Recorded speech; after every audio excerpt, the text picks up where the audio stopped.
নমস্কার বন্ধুরা, আমি মধুমিতা। আজ আমি বর্ষার পাকা তাল দিয়ে দারুণ মজা সপ্তপুরি পিঠে তৈরি করে দেখাবো। আর পাকা তালে তো অনেক রকম রেসিপি তৈরি করে খেয়েছেন। এই সিজনের পাকা তাল দিয়ে একবার হলে পিঠেটা তৈরি করে দেখবেন, খেতে দারুণ লাগে আর বানানো খুব সহজ। আর এই পিঠেগুলো তৈরি করার জন্য আমি এখানে কি কি নিয়েছি বলে দেবো।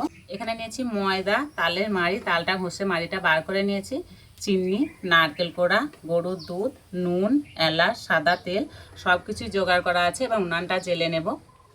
উনান জেলে কড়াই বসিয়ে দিয়েছি। প্রথমে পুরটা রেডি করে নেব। কড়াই দেব নারকেল কোড়া, দেব দুধ। এই নারকেল কোড়া পুরের মধ্যে যদি একটু দুধ দেওয়া হয় না, খেতে দারুণ লাগে। দেব চিনি, দুটো এলাচ দুটো আমি ফাটিয়ে নিয়েছি। কিছুক্ষণ এইভাবে রান্না করে নেব।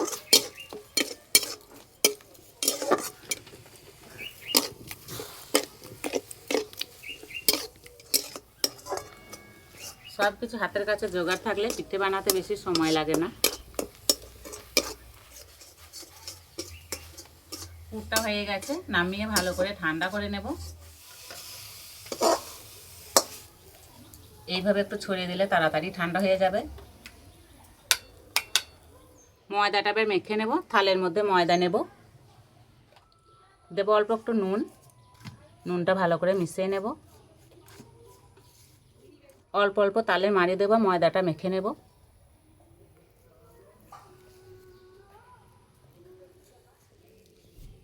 আর এই তালের মাড়ি দিয়ে মাখবো, জল দেব না।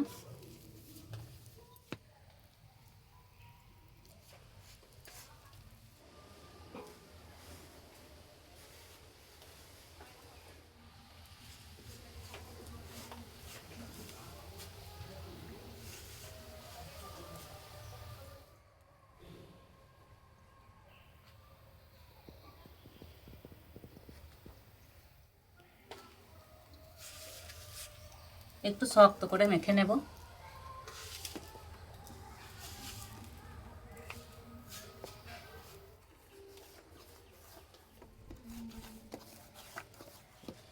একটু সময় ধরে ভালো করে মেখে নিয়েছি, রেস্টে রাখার আর দরকার নেই। এবার এখান থেকে লেচি কেটে নেব। আর লেচিগুলো একদম ছোট ছোট করে কেটে নেব, ঠিক এই সাইজে।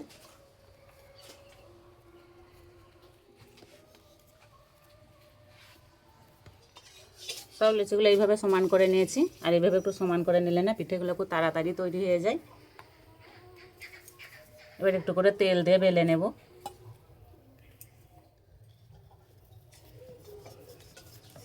ঠিক যেরকম লুচি বেলা হয় সেইভাবে বেলে নেব।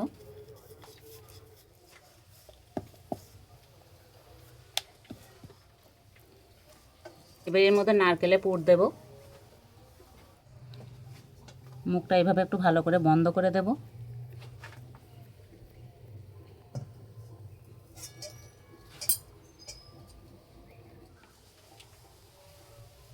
এবার পিঠেগুলো একটু ডিজাইন দিয়ে নেব। ঠিক এইভাবে একটু টেনে নেব আর এইভাবে ভাঁজ করে দেব।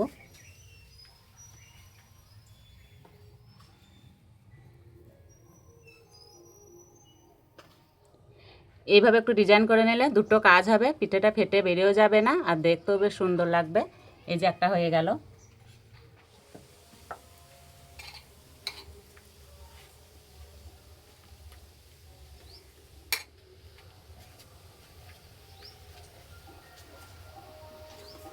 দেখে মনে হচ্ছে খুব কঠিন কাজ, কিছুই কঠিন না, খুব সহজ।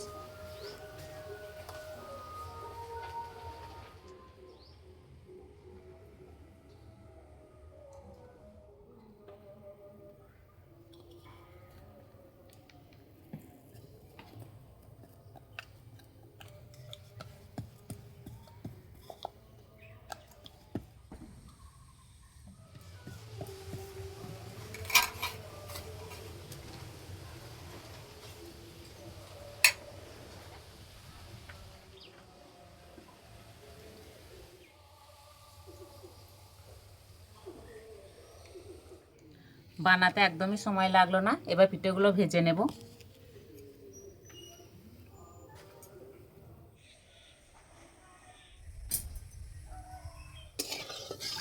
তেল ভালো করে গরম করে নিয়েছি, এবার একটা একটা করে দিয়ে দেব।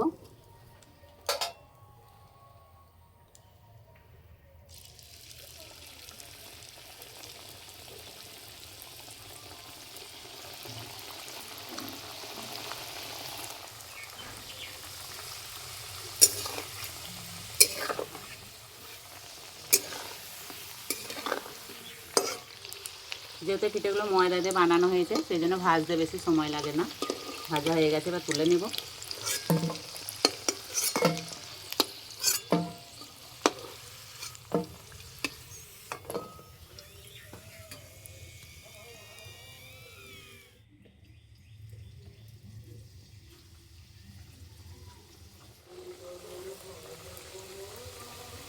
আর ভাজার সময় খুব একটা বেশি জোরে জাল দিলে হবে না, আস্তে আস্তে জাল দিতে হবে, ভেজে নিতে হবে।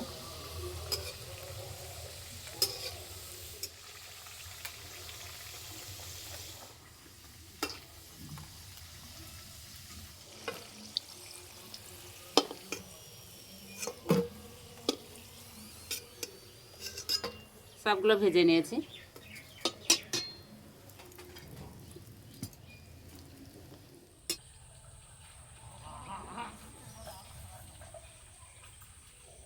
দেখলে তো খুব সহজেই তৈরি হয়ে যায় এই শক্তপুরি পিঠে।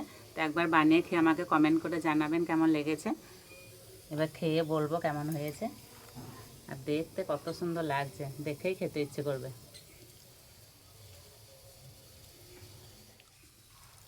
গরম গরম খেতে দারুণ লাগছে। আর ভিতরকার পুরটা যা হয়েছে না,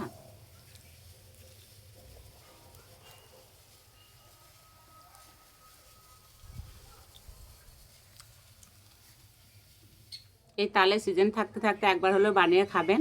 তো আজকে পিঠের রেসিপিটি ভালো লাগলে বন্ধুদের সঙ্গে শেয়ার করবেন, চ্যানেলটি সাবস্ক্রাইব করবেন। তো আজকে এই পর্যন্ত, আবার অন্য কোনো রেসিপিতে দেখা হবে। সবাই সুস্থ থাকবেন, ভালো থাকবেন।